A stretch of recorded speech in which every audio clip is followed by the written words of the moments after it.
What's up, everyone? Welcome to Pat's Chat. I'm Doug Kyed, joined as always by Michael Hurley. Michael, what's new with you this week? Oh, not much. What's new with you? Just really uneventful week for you, Yeah, for everyone. Yeah. yeah. We should. It's a funny story. Did we ever tell the story of the origin of this podcast? I'm sure we probably did it at some point Like the when we specifics? started it. Because you had been let go by PFF foolishly, as we know. Things did eventually work out for you, but at the time, you said, "Hey, let me text Mike Hurley. Do you want to do a podcast?" And you texted at the exact time I got a new phone and was doing the like phone to cloud, cloud to phone switcheroo, and I just never got it. And so you just got radio silence from me for like 6 hours. And then you were like, guess not. And I was like, guess not what? And so that's how it started. But, anyways, do you want to start a podcast? Yeah, that's what you texted me on. What was it, Tuesday? Or Monday, Monday? maybe. I don't Monday? know. I don't Monday? Yeah. remember. My Yeah. voice, if it sounds more rested, I'm sure. It Uh, does, yeah. Less strained than it had been in the past. And like that's from, I've been resting. Yeah. So, Just yeah, a lot of rest. yeah. I don't know. It Well, sucks, but at least I still have my pal Doug to talk Pat Sweat, and I told you this, so I should tell the listeners and viewers this. Haven't been following the New England Patriots over the past few days. I've had some personal situations to tend to, so I'm going to be asking Doug some questions about the Pats. I'm going to start with one. What's up with the Pats these days? Well, the Patriots are about to have their ninth offensive line combination in 10 games, which is obviously something that you would like to have out of your team. Yeah, Yeah, if the NFL season is about the team having the most offensive line combinations in a season, yeah. the Patriots are definitely far out ahead of everyone else. Do we know for sure it's not I don't know. I mean, I don't know if the Patriots know if it's not or true? not. But this one is like, I don't know if like self-inflicted is the right way to say it, but they are based on what we've seen in practice. Looks like Michael Wenu is going over to left guard. And I asked Alex Van Pelt about it. He said they're considering it. Then we talked to Michael Wenu in the locker room, and he acknowledged that he's been playing a lot of left guard in practice. He hasn't done it since 2021. He was the week one starter at left guard in 2021. And 4 games into the season, after a very impressive rookie season, he got benched for Ted Karras, and then only started 4 more games for the rest of the season at right tackle. It's like there's no real comparable because offensive line are obviously similar positions, but it's like if you had this. I mean, he's the best offensive lineman they have with David Andrews out. It's imagine if you had one good receiver and you're like, all right, next week you're going to play tight end. Didn't really go so well. You're gonna play H back next week. That didn't really go. All right, you play wide receiver again. Now you're a slot guy, which again, like maybe that might work. It just feels like if you have a good lineman, he should have a position, and then you work around that. Am I wrong? No, I would say in like 99 out of 100 situations that is true. Even more than that. Like so 5 times 32. So like probably like 159 out of 160 Okay. situations. Yeah. Michael Wenu is like the exception right now to that rule where your best offensive lineman is a guy that you're like, well, he's really versatile, so we're going to move him around a lot. And I don't like I don't know. Like Michael Lombardi said that Owenu came in out of shape. I don't know. I think he exaggerated uh, because I don't think he gained 80 pounds. That's a pretty wild thing to say about someone. I've done it when I was like between the ages of like 7 and 17. Yeah. Uh, yeah. I was like, I've gained a lot of weight at times, but not 80 pounds. Yeah. But like, I think it's affecting his play moving around so much. This is Yeah. going to be his 8th position switch since the start of the spring. And like, I know this is probably going to sound boring off the top, but I Yeah. want to list them all just to emphasize how insane this has been. And like Michael Wenu has taken it all of it in stride. He's been a good soldier about all this. Well, So the he check here. he began OTAs at right tackle. Mhm. By the end of minicamp, so the same spring, he moved to right guard. Played right guard all throughout training camp. Injuries happen. At the end of training camp, he moves back to right tackle. Mhm. So he's gone right tackle, right guard, back to right tackle, and he's forced to start the season at right tackle after spending the entire summer at right guard. Then in week 5, he gets moved back to right guard. In week 7, he gets moved back to right tackle. In week 8, he gets moved back to right guard. In week 9, he starts the game at right tackle. In the first quarter, he gets moved back to right guard. And now he's going to be playing left guard. This is since Yeah. May. Yeah. Like, I mean, it is what it is. Like, he's played a lot of right guard and right tackle throughout his career. So that might not be that crazy, but I don't know. Like, they want to get Layden Robinson on the field because they like his potential. I don't think he's improved that much as the season's gone along, though. Sure. Yeah. It seems I'm trying to think of the terminology for it. You're just trying to be too cute with what you have. You have a guy who's good, just play him at his position. And then again, to repeat myself, figure out the other spots because it's just you're ruining the one good thing you have, which seems like you don't have the luxury to do unless your goal is to just get worse every week, which I feel like, again, we've stressed this before. I know there's like coping going on where it's like, well, if they lose, they get a better pick. I don't think the offensive line coach Peters really cares about Peters, right? Scott? Scott Peters. Yep. Look at me, the little Pats chat guy. I don't think Scott Peters. Someone's been paying attention. I don't believe Scott Peters cares about the draft pick spot. I think he's trying to prove he can be an offensive line coach in the league. And the more he does stuff like this, he's kind of showing he can't. Yeah, I mean, it's just way too much. Like when they, I don't know if we talked about this on the show before, probably not, but like going up against the Titans and starting Layden Robinson at right guard, benching him at, sorry, I accidentally just turned on the volume on my TV. So if you can hear that, my bad. You watching Sister? No, I'm trying to put on the football game, but it's not on TV. It's on the internet. I know, but I've got an internet connected TV in my. I might actually step in and throw a challenge flag. Maybe we should just move on from the O-line. I think we did it. Like, yeah, no, I think that's fair. I think that's fair. Yeah, it's not good. They started Layden Robinson at right guard and then pulled him after one quarter. And Drake Maye's reasoning for pulling him was, well, we were going up against a really good defensive tackle, and we were struggling. It's like, well, and it was what I think he used the word too. He said it was we were soft. Yeah. He said and soft. Like, but they knew they were going up against Jeffrey Simmons before the game. It wasn't a surprise. But I think we've covered that before. Coaching issue akin to here's a story I did follow, and it's a few days old now because that was the last time I followed news. Windgate, choosing the Windgate. Can we call it that? Yeah.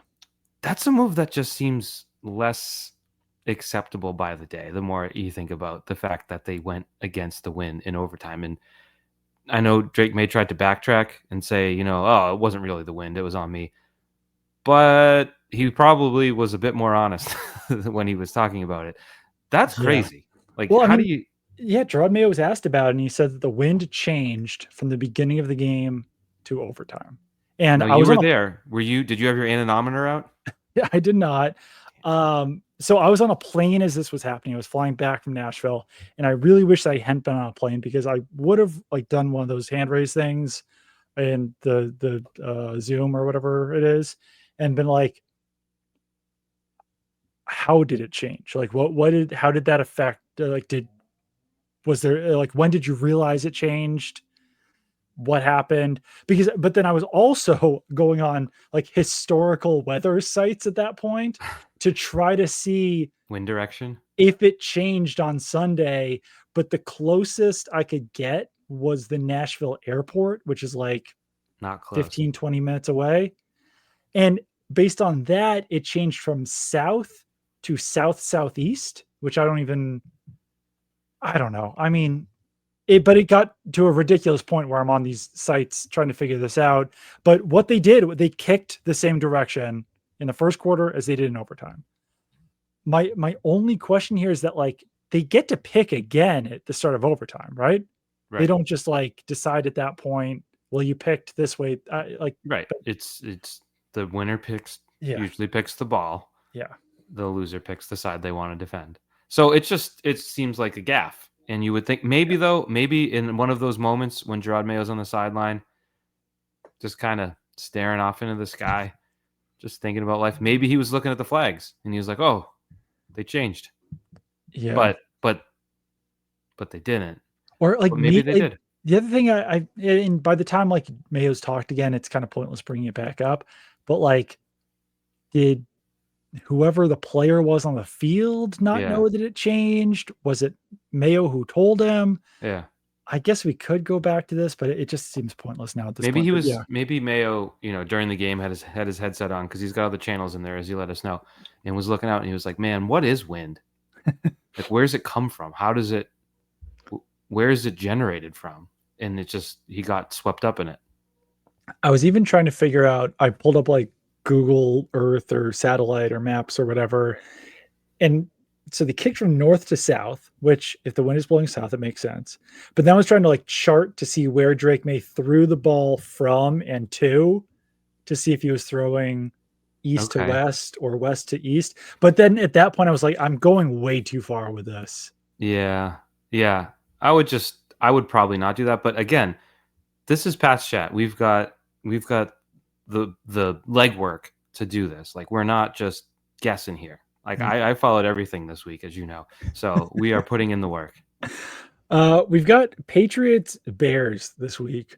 Hmm. Um, from the sounds of things, Alex Van Pelt today, it sounds like we're going to see more of Jalen Polk and Javon Baker. Is that something that intrigues you at all? Mm, as opposed to what? I don't Jalen know. I mean, Polk like, and Kendrick Bourne? well, currently the starters have been Kayshon Boutte, Kendrick Bourne, and Demario Douglas. I mean, So you would think that Polk and Baker will probably eat into Boutte and Bourne snaps.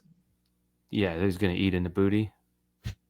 They're gonna eat into Boutte. No, what? Why can no one pronounce Boutte's last name? It's crazy. It's Like it's people go Boutte. It's like Bill Belichick drafted him and was talking about him last week and said Boutte. Boutte, and it was like it's just booty. Like It's when Boutte. he was drafted, we all looked up pronunciation. It was a video of him at LSU, and they said, Yeah, "How do you say your name?" He says, "It's booty." yeah. He kind of says it with a Louisiana accent. Maybe that's what's confusing people. Maybe. But it's Boutte. It's Kayshon Boutte. It's not difficult. Yeah, no, I don't know. Nothing really excites me with Patriots wide receivers, but I think you'd rather see the younger guys, but they're all younger guys except for Kendrick Bourne. So, however you That's the shake that thing, out. right? Like, I don't know. If Kayshon Boutte's earned the starting job, which he clearly has, or like I'm not saying he's like played up to that starting job, but clearly like coaches believe that he should be starting over the last few weeks. Yeah, sure. Has he done enough to now get benched? I don't know. I do think that Do you like think they hold the last interception against him to a degree for just kind of floating by? as I've watched it, I do think he probably could have done a better job of at least like Trying. deflecting it. Not like me, like he probably couldn't catch it, but like maybe he can crash into the defender and break it up a little bit better. Yeah, you just need to get your arm in there. And I've seen like a half dozen routes this year where he runs and the ball isn't Mhm. really close and he just sort of goes into jog mode. Right. So I could see that not just being a one off where they're like, there he goes again. And it just there's the game ending on first down. So Right. um I wonder if that's a play there. And I wouldn't be surprised. It would be understandable to some degree if they did say like, "Hey, you got to show a little bit more effort there." Right. But It's the game's on. yeah, Like you got to play in the game. all the way there and play the whole game, and yeah, it was. I still think that it was a bad decision by Drake May to throw that ball, obviously. Mhm. But once he throws it, you can't have that back, and then offensively, you got to do as much as possible to Yeah, get to the next play. I want to say though, because we probably talked about it Sunday, and you know, when you just watch the play live, it looks like he should have read the safety. He should have seen the safety there. And a million people on Twitter were like, "Well, Bourne fell over." He did fall over. And then I saw the all 22 Monday, and I was like, oh yeah, he fell over big time. Like, and that was a big factor in that play because Yeah. it did free up, and like that was a real consideration. So for as much as it was a horrible throw, I'm much more understanding of the decision because at the point of release, he just, he read it right. Like that Yeah. safety was going to get pulled to the corner by Bourne, and you had Yeah. one-on-one, and he had a step on him. So I'm okay with the decision. Just it was a bad ball, which it's going to happen, I guess. Yeah. And yeah, he underthrew it a little bit. Wind probably didn't help, as he mentioned, and then tried to backtrack. Yep. And he definitely could have thrown it a little bit further to the other sideline. But Yeah. it is what it is. I mean, it doesn't ultimately matter if the Patriots win or lose these games. It's all about developing these players. And that's the real big thing that I don't want to get full into like draft talk and how the 2024 NFL draft went for the Patriots and everything. But like their only goal this season is to develop their young players and like develop their talent for the future. And the fact that Layden Robinson has gotten benched multiple times now. The fact that Jalen Polk has been benched. The fact that Javon Baker does not have a catch this season. And I mean, like Caden Wallace has been hurt, so you can't throw him in there. Marcellus Dial's playing on special teams. Jaheim Bell, they never expected to be a contributor this season. But the fact that like those guys, Layden Robinson, Jalen Polk, and Javon Baker aren't playing a lot, like I definitely don't want to judge a draft class 9 games in the season, but like it's not great that those guys are not playing much at all right now when your only goal is to develop young players and develop young talent right now. Yeah. That's true. And again, you can't crush a draft class now, but you just like to see, like we're used to it in New England where there was for a long time a redshirt year, like that was sort of standard. Because you couldn't ascend to the starting lineup because there was talented players in your way. Exactly. But around the league, rookies do play and contribute. Every year there's a rookie of the year on both sides of the ball. And it's not illegal to thrive, not just at the quarterback position. So, I mean, I don't know. When you watch Jalen Polk, he looks like an NFL receiver-ish. Like it's not like he looks overmatched or out of place, but he doesn't look like, I don't know, like a DK Metcalf game changer type player where you're like, oh my God, this guy's going to be around forever. He seems fine. Everyone else, if you've seen them, has not. Yeah, I think they're going to try really hard to get Layden Robinson better by the end of the season. Seems like maybe that might be the plan for Polk as well and Baker. But like the other thing, not to go too far, but like the Patriots wide receiver core isn't good. The Patriots offensive line isn't good. Right. So that's the bigger indictment on these guys is that like the positional groups themselves are not good. And now these young rookies still can't get into the starting lineups because of that. Joe Milton. Let's not forget Joe Milton. I mean, yeah, that's the we'll see him. How the hell can that guy not start? Buffalo week 18. You think we'll see him? Why not? I think I'd rather see Drake Maye. I'm not gonna lie. What if Drake's tired? I'm gonna be tired this week. Do you know what the worst thing is? And it's not the worst thing. There's worse things. Yeah. Do you know what the 500th worst thing is? I like overly dramatic stating things. So what is the worst thing? I can't do that. But so I booked all of our flights in May for all these road trips. Chicago, 11:24. That's what time the flight left. Perfect. You get in at like 2, 1, something like that. I don't know with the time change, but like that's ideal. You don't have to wake up insanely early. Probably leave my house at like 8:30, something like that. They changed it to 7 a.m. Ooh, that's a different flight. That means a 3:30 wake up. It's maybe it's 8. Either way, it's 7 or 8 a.m. I think I'm gonna have to wake up before 5 a.m. Which is like, really? Seriously? You know what? I used to do that every day until Monday. So I can relate. It is the worst thing. You never really enjoy that. So no, that's tough. You'd rather that go later than earlier, but what can you do? That's what you get for booking flights months in advance, though. That's crazy. 7:10 a.m. My flight departs we're landing in Chicago at 9:21 a.m. You got to leave your house by 5. Yeah, I'm going to try to get to the airport an hour and 15 minutes before the flight takes off. Hmm. I usually go an hour and 30, but I'm like, it's 7 a.m. I've got pre-check. And make sure you bring a windbreaker because it's a windy city, pal. It sure is. Fun fact: Um, it's not really windy, but it's Bunch because of of all gas bags up there in all Chicago. those bloviators. However, Yeah. another fun fact: I want you to check the wind at the start of the game and at the end of the game, please. Thank you. That'll be apropos to many situations. I read The Devil in the White City this summer, which was about the Chicago World's Fair like 100 years ago or so or something. So it's one thing I'll do in my once I land in Chicago at 9:21 a.m. Maybe Do I'll me a go see some favor. sights. Do me a favor. Don't go see the Bean. I don't really. I'm anti-Bean. Like that's not a tourist attraction. It's just a shiny little blob. So Andrew Callahan, my coworker, looked at a map and he said that we're very close to the Bean. So Don't just we're refuse. across the river from the Bean. I I've hate never. the Have you Bean. seen? Have you seen the Bean up close? Not in person. Seen it plenty on the internet. Just don't see the Bean. I think we're gonna have to see the Bean. Go to like an old restaurant or something. I don't know. I'm gonna go to Portillo's, which is the Italian beef and hot dog restaurant in Chicago. I tried to go there last time they played in Chicago was 2018. 18. Ended on a completed Hail Mary at the 5-yard line. Who caught it? I forget. They almost lost to Mitch Trubisky. It was a disaster. Trubisky had didn't he have like 90 rushing yards or something? Yeah, he ran to the left sideline once, and everyone just watched him. He cut back, and they were like, "Oh, whoops!"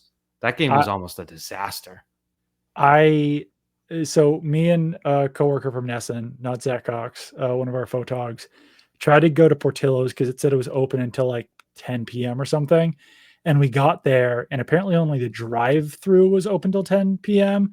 So me and Mark, my coworker, tried to walk in, and whoever, like the manager or security or something, who was working Portillo's, took their jobs extremely seriously and essentially like threatened us for trying to open the door. It was a welcome to Chicago moment. Fair But enough. Mitch Trubisky had 6 rushes for 81 yards and a touchdown that wow. day. And the JC Jackson had an interception, I think, too. Is that accurate? Do you know who caught the Hail Mary? No. Kevin White. Wow. And so he's short? At the 1-yard line, he was tackled by Duron Harmon. It was crazy. The closer. I believe I missed that Duron Harmon. Someone, Sony Michel, suffered a knee injury that day. It looked like he was done for the year, but he wasn't. This has been Pat's Bears. Let's talk about this game for a second, because I said last week we were done for the year saying the Patriots should win. The Patriots shouldn't win, but could win. This is a could win. The Bears have been bad lately. Mediocre. Their coach is a dumbass. Their quarterback's a rookie who's banged up. I don't know how he'll be. He got sacked on the final play of a blowout loss. That's kind of dumb. After the Bears are going the wrong way. But that doesn't mean anything because the Jaguars were going the wrong way and the Patriots had a 10-0 lead on them and then got blown out. But it's a could win. Last 2 weeks, I think Caleb Williams is completing less than 50% of his passes as well. Yeah. Overall this season, Drake Maye ranks better than Caleb Williams in like most advanced metrics, which you can take or leave or whatever. But I think that like the fact that he's up there with Caleb Williams, pretty good pick there by the Patriots to and like obviously he fell to them. He was the guy, but like pretty good idea not to trade that draft pick so far. Pretty good idea to take the quarterback. Yeah, and I have a stat for you. I'm just double checking myself. Yeah, okay. So they came out of their bye, the Bears, 3 weeks ago. They had a week 7 bye. Week 8, they scored 15 points. And their they had 2 touchdowns that day. One was a 56-yard rush. So we can say, that wasn't exactly a great drive. It was a great play. And then, so 15 points and then 9 points. That's how many points they've scored in the last. So how many will they score in this Patriots defense? There probably will be a 56-yard touchdown run again. Chances are high.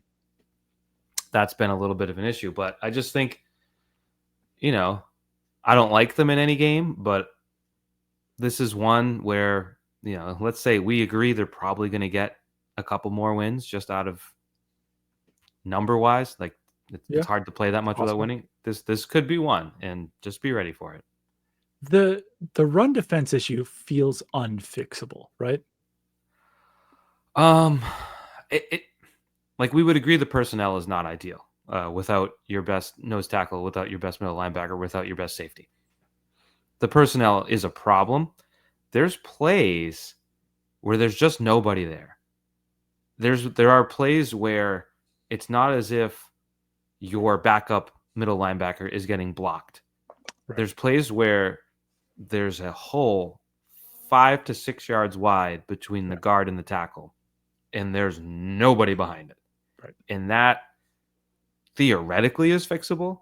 I don't know whether that's Covington, whether that's your linebacking core, which again, you have a rookie and Dante Hightower in there.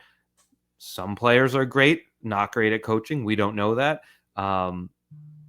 Your safeties coach is a pretty popular name in that building. I don't know. Like, I don't have the finger to point, but I look at that as coaching, not personnel.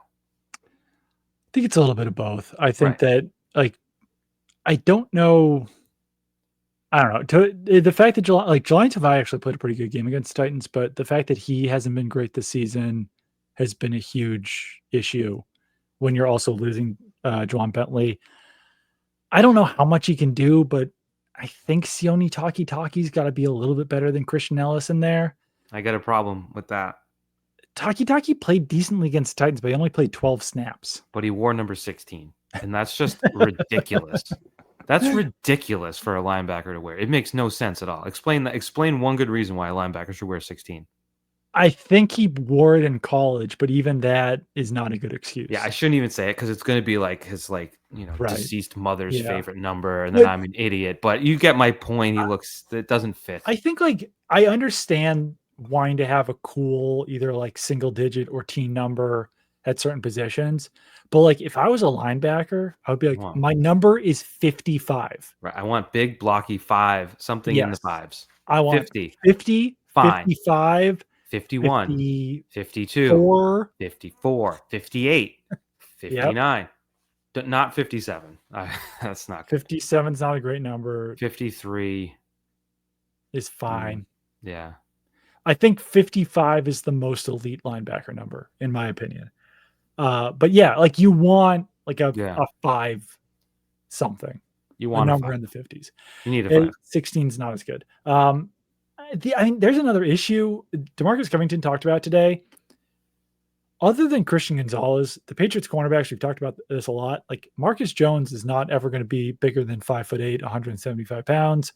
Jonathan Jones, 5'9", 180 something. That one's not as big of an issue, but like they're very easily moved. Like the cornerbacks are very easily moved off the edge, and teams have been having more and more success running to the edge where cornerbacks are getting blocked out of plays. And if Marcus Jones is going to be one of your outside cornerbacks, I think it's just going to continue to be an issue. And that one seems borderline unfixable. Yeah. Do you know who was a really big corner? Brandon Browner. That's what I was going to say. Yeah. There's guys, we might as well talk Pat's reminiscent chat while we're here. Cause let's be honest, there's only so much current Pat's chat you can do. Where you see and stand next to in pads and spikes where you're like, it's even bigger. Like after Super Bowl 49, was that the Seahawks one? That was 49. I was on the field and like, you're like trying, and I'm like reaching around him and I'm like, this guy's so big. Like you can't even hear me up there. He's gotten into some trouble since then, but he was big. One of the biggest cornerbacks ever. He was like 6'4", 220. Like he was a borderline tight end out there. Yeah. Remember the hit that he had against the Chargers? Is that who it was? Oh yeah, they called him for a penalty on that. Yeah, it was a big hit. Yeah. So they said helmet to helmet, and it was helmet to shoulder, but it was so violent they couldn't tell. Yeah. Yeah. But I also forgot that he started the season suspended in 2014. PEDs? I think it was PEDs. That contributed to the size for sure. And perhaps some of the later issues after his playing career. Do you think PEDs in football have gone away, or do you think that players are much better at disguising them? Because back in that era, like Brandon Bolden got popped for PEDs, Richard Sherman did, Brandon Browner did. Like it felt like there was a ton of players getting suspended for PEDs back then. Yeah. Well, someone just did, didn't they? Was It's it still, Jamison Williams? yeah. I mean, But it feels more rare, right?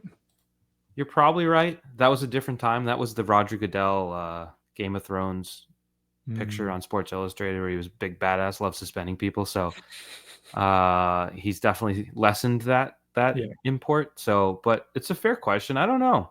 Julian Edelman, Rob Ninkovich. Anyone else from the Patriots? Patriots PEDs. I don't think so, right? We're None that probably come to just mind. Tom Brady. No. It's a fair question. I don't know. These guys are all really, really strong fellas, little buff boys all over the place. So I don't know. I sometimes if you're like scrolling through like reels on Instagram or on TikTok and like some like fitness guy comes up, you're like, that guy's obviously on steroids. Yeah. I don't think there's anyone like that currently in the Patriots locker room. So maybe they're just natural now. I don't know. Maybe I'm being Yeah, I dumb. don't know. Why don't you go ask them? Hey, are you guys doing PEDs you just on discreetly? steroids? Like, Yeah. come on, be cool, man. Like, Yeah. be honest. Maybe. I'll be cool. No, I don't think know. I don't have your answer. Maybe they should be. Maybe that's an issue. Maybe that's why they're not very good this season. That's true. No, that's true. I think that's a very interesting question. I just wish I had a better answer for you than I don't know. But why would I lie? Trade deadline. Before we get too much into the Bears, I did want to bring this up. Did you want the Patriots to do more at the trade deadline? I thought most of the trade deadline discussion was ridiculous. Yeah. I think people were talking about Tyquan Thornton, KJ Osborne. These are guys that aren't good enough to get on the field for the New England Patriots. Other teams aren't stupid. I mean, I don't know that any team would look there and be like, yeah, they're just hold not. Hold on. The Cowboys traded a 4th-round pick for Jonathan Mingo. So teams can be kind of stupid, but still, I agree with your overall point here. Yeah. But it does need to be mentioned that for 2 straight years now, the Cowboys have traded 4th-round picks for Trey Lance and Jonathan Mingo. I think they could have bamboozled the Cowboys into trading a 6th-round pick for KJ Osborne and Tyquan Thornton. Maybe. But still, no, overall, I'm with you on this point. But I did want to remind you that the Cowboys exist. I'm not going to lie and tell you I had these numbers offhand, but like Mingo has roughly 8,000% the stats that Thornton does. I'll grant you Osborne, but I did not expect much trade deadline stuff. And again, wasn't really following it Tuesday. Jonathan Mingo is on one of the NFL's worst teams, the Carolina Panthers. Yeah. One of the NFL's worst offenses. Mm-hmm. And he was playing roughly 50% of the snaps. And he had 120 yards, which is... And the Cowboys traded a 4th-round pick for him. But I digress. Yes. I agree with you overall. Like, some of the names being floated out there, like Kyle Duggar, Jonathan and Devon Godchaux, like, these were guys I think are probably set on Sunday, but just like, yeah, I guess technically they were like available. But more so in the fact that like if someone had blown the Patriots away, if someone were like everyone was available other than probably Christian Gonzalez and Drake Maye. Yeah, for a 1st-round pick. Right. But I mean, yes, they were available. I'm not like the reporting was certainly accurate there, but I do think that like put in context, it was like they were not actively shopping. I'll put it that way. Like Kyle Duggar, Jonathan Jones, those types of guys. I'm going to make a website called Kyle Duggar and Devon Godchaux being available via trade in context.com. I can't wait for our 10-year anniversary Deflategate series. I know. I mean, has there been a documentary on Deflategate? Yeah, it's not really good though. It wasn't good though. Yeah, because I didn't participate. I would say that like you would be my first call. Yeah, I'd be good. Be honest, I have a lot of knowledge in there. I guess I can share. I was trying to cook up a podcast, like a little special podcast, but that involves some things that have since changed in the past few days. So there we go. Might not be cooking that one up. Maybe I will. Maybe Pat's chat in December will get really boring and we'll have to be Deflategate chat. I mean, February, March. I think it might have to be. We'll see. It's an interesting story. I don't know if you followed it. I might have said this on the podcast. I don't remember.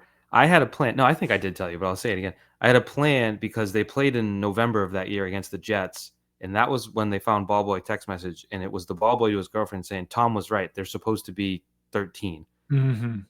which is or right. That's 12 and a half to 13 and a half. Is that Yeah. what they're supposed to be? Yeah. I should know that. But like he literally was like they're supposed to be 13. So it's like the idea that they have years worth of like cheating is just gone. My theory is the ref put a needle in the thing, filled the thing up, didn't check them because they're footballs. Played the game. Brady was pissed, yelled at the ball boys, and said, "If you ever do that again, I'm going to strangle you. I'm going to find your family. I'm going to tie them up and slap them in the face." And they did whatever they had to do to make sure it didn't happen again. That's my theory on Deflategate. The referee that night was Bill Levy. And so I was always like, I'm going to call him. Oh, yeah. Yeah. He passed away of old age People leave you. a year or two ago. So I will not be calling Bill Levy. But I would like to know because he was interviewed by Ted Wells and Jeff Pash edited it out of the Wells Report. Mm-hmm.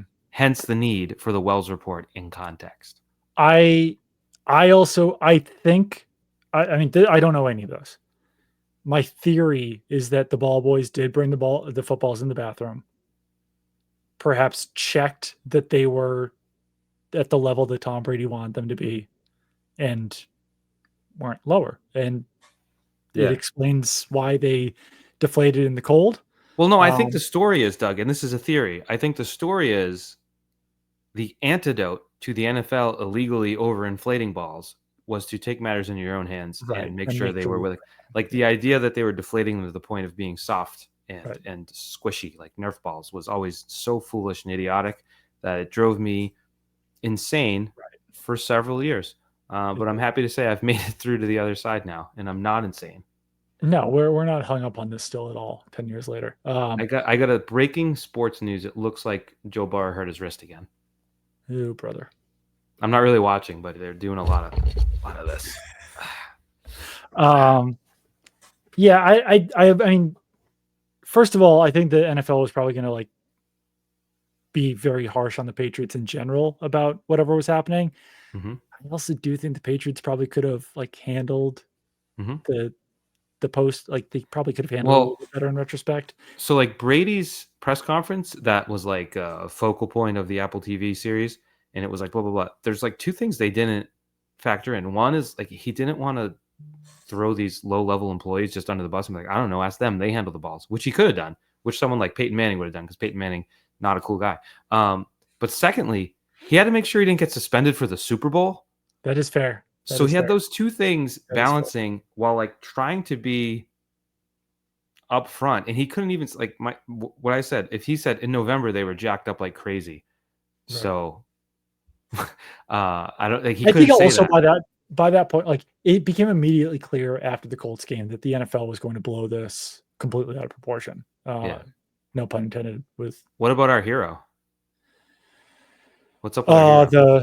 The guy from where was he from? NBC. That was News? Peter Alexander of NBC News. And I had a lot of fun with the What's Up With Our Hero. I probably tweeted What's Up With Our Hero 3 million times that week because it was so funny.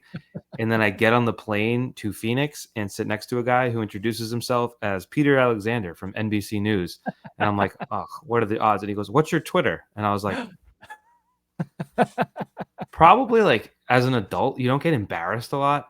I had like that heart sinking, like rapid heartbeat, heat, just like heat all the way down my chest, down through my numb legs, just like, this guy's gonna look at my Twitter. I was like, Michael Hurley, and he's like, which one? I was like, oh, stop, don't. I've got it. Like the amount of times people in my life have asked me in person, like he must have already recognized you. No, he didn't recognize me. That jackass who's been making fun of me. He pulled his phone out, he searched me, he asked me which one I was, then he clicked follow, and I was like, oh no. I didn't follow him back because I just wanted that moment to end. That's great. That's fantastic. Yeah. Then I watched Gone Girl on my phone, which is, if you haven't seen it, there's not only a scene of intimacy, there's a scene of intimacy / murder. Mm-hmm. Spoiler alert. And I was just like, There's a hog in that movie, I think. is there? I don't remember the hog. Ben Affleck's hog's in that movie. Really? I don't remember that. Maybe it was another phone down thing, but it was. That is embarrassing when you're watching it. I was even watching True Detective season 4 on the plane, and like that had some intimate scenes, and I'm just like, oh, listen, I'm not a weirdo, okay? Like, I mean, this comes on the flight. You can see I'm looking at the screen on the flight. first of all, I would ask you not to call it season 4. I would like you to call it by its name because it wasn't really True Detective. It was True Detective-ish, but that also had just a pile of naked bodies in it, like regularly. Fortunately, I didn't get to that by the time when good. I was on the flight. But yeah, That you're was, right. There is you don't often see piles of naked dead bodies on Yeah. TV, but in that show, there's a lot of piles of naked dead bodies. Yeah. Spoiler alert. So the Bears. Oh yeah. I don't know. I will say, like, I think the most interesting thing about this game, obviously, is Drake Maye and Caleb Williams. The fact that they're like even close as far as like standard metrics, advanced metrics, all those things. When Caleb Williams is throwing to Rome Odunze, Keenan Allen, and DJ Moore, I think that says some pretty positive things about Drake Maye. I don't want to overreact about 4 games, but I think like comparing their supporting casts, Caleb Williams has a lot better right now. Yeah, absolutely. I mean, it'd be like if you had a top pick to match with your quarterback. You know, if you got to take another receiver at the top of the draft, you would expect much bigger things. So I think it's fair. I was thinking today, like as media guys, and I guess I'm not a media guy right now. I'm just a random guy in the street, but media guys, myself included, but I think maybe less so. I think everybody went a little too strong in the Drake Maye celebration last week, and it's just he did throw a couple picks. He did throw, like, remember that one to Bourne up the left sideline that should have been picked? That was just a rookie throw. And they lost. And I just remember back to Drake Maye, Mac Jones rookie year. They go to the playoffs. They go to Buffalo. He throws to the front pylon, and Poyer, I think it was Poyer, came over. Or was it Hyde? I get my Poyer and Hydes confused because they were just a tandem. But whoever, I think it was Poyer, comes flying over from playing center field, and the ball hangs up there, and he comes and he picks it off, and everyone's like, an incredible play. Look at how much he closed, blah, blah, blah. That's incredible. And I was like, that throw sucked. It was to the wrong side. It was underthrown. If he throws it to the back of the end zone, it's not picked off. If he throws it to the boundary, it's not picked off. And everyone was like, oh. And I was like, I had witnessed Tom Brady in every mistake he made picked apart. And I watched Mac Jones have like excuses made for him. I just want to be a little bit more alert. I think Drake Maye has been awesome. Yeah. But I think we have to, like, it's just because they're so bad otherwise that everyone is clinging to it. But I said it after the game, like, and I said it like I wrote it too, like Drake Maye was the reason they were in that game, but he was also like one of the reasons they lost that game too, with between the strip sack and then the interception at the end of the game. And overall, he does have more turnover-worthy plays than big-time throws on PFF. 9 turnover-worthy plays. His 5.3 turnover-worthy play rate is the highest in the NFL right now. But he's a rookie. He's playing with probably the worst offensive line, probably the worst supporting cast, and like he makes those throws that flash his arm strength, and his like scrambling ability right now is pretty otherworldly. So it's like elite. It's just obviously he's worlds better than what anyone was watching with Mac Jones here for 3 years. But no, I do think that you can slow your roll a little bit. I think that Devon Godshaw said it well in that saying that he's like comparing him to Josh Allen, and the fact that Josh Allen was still extremely raw in his first 2 years in the NFL? Year and a half. I feel like the second half of year 2. But year 1 was atrocious. So like raw doesn't begin to, like, this guy is a lot. Significantly better. Yeah. Josh Allen, respectfully, one of the best, MVP type player now, was a clown as a rookie, and we were all laughing. Ha, the Bills have done it again.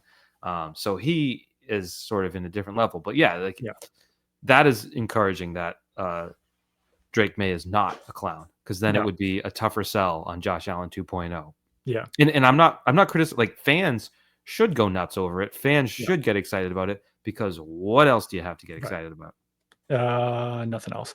Otherwise, this Bears game, I think that like I'm really only interested as far as matchup goes between Drake Maye and Caleb Williams. Um, I don't know who Christian Gonzalez is going to cover in this game. I might pick DJ Moore, Yeah. but that might be wrong. I don't know. I guess maybe not. Maybe I don't know. Maybe Keenan Allen. I don't know.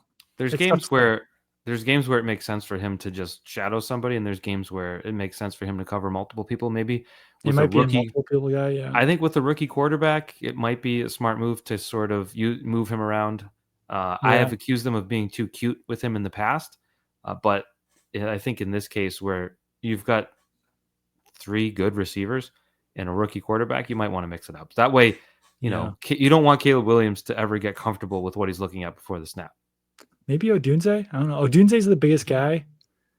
DJ Moore could probably be covered by one of the smaller guys. Yeah, or maybe you just play zone, try to confuse Caleb Williams. I don't know. That's. I guess I'm curious to see that too. Once upon a time, we wouldn't really even spend any time on how the Patriots would play defense against a rookie quarterback, because we knew they were going to put him in the blender. Now, not so much. That's very true. All right, I think we've covered our ground here. Is there anything else that we're missing that's happened in the last week? Well, you haven't been paying attention, so I'm gonna Google. Hold on, New England Patriots. Hold on. All right, I'm gonna click the news tab. If only there was someone on this podcast that wrote about Patriots news for a living. Patriots releasing guard to make room for new O-lineman. That looks like a Doug Kyed special right there on the Herald. Tyrese Robinson. Nice. Let's see. Patriots considering another major change on offense. Nesson.com clickbait. I'll bet that's Michael Wenu. Not going to click it. Cole Strange injury update. What's Cole Strange up to? The injury update was that Cole Strange, Caden Wallace, and Christian Barmore were not going to practice this week. Okay. So maybe in the future, I don't know. I keep waiting for those guys to come back. Offensive line. I know you hate offensive line talk. I don't hate it. I think we just we started with it. It was like 50 minutes to start the podcast. It was like, welcome to Pat's chat. Yeah. So let's do intense guard. And at a certain point, I was like, you know what? We should stop. Offensive line could look dramatically different when Cole Strange and Caden Wallace are back. Caden Wallace could be your starting right tackle. Cole Strange could be either your starting left guard or center. I think that could be significant. We'll see. Yeah. I have bad news. Bad news on Drake Maye is that Rex Ryan hates seeing him play, hates Drake Maye play, because he's a stud, and that makes him hurt. And it's like, well, I don't know about it. I don't think you want the Rex Ryan endorsement, but that's some funny stuff from Rex Ryan. Yeah, he had you in the first half. He did. He had me in the first half. All right. All right. Well, this has been fun. Keep it on patschat.com, a website that doesn't exist. No, more like the trade report in context.com. All right. Subscribe, rate, review, do all those fun things for this podcast. And we will be back with you guys on Sunday evening, as long as Michael doesn't have plans.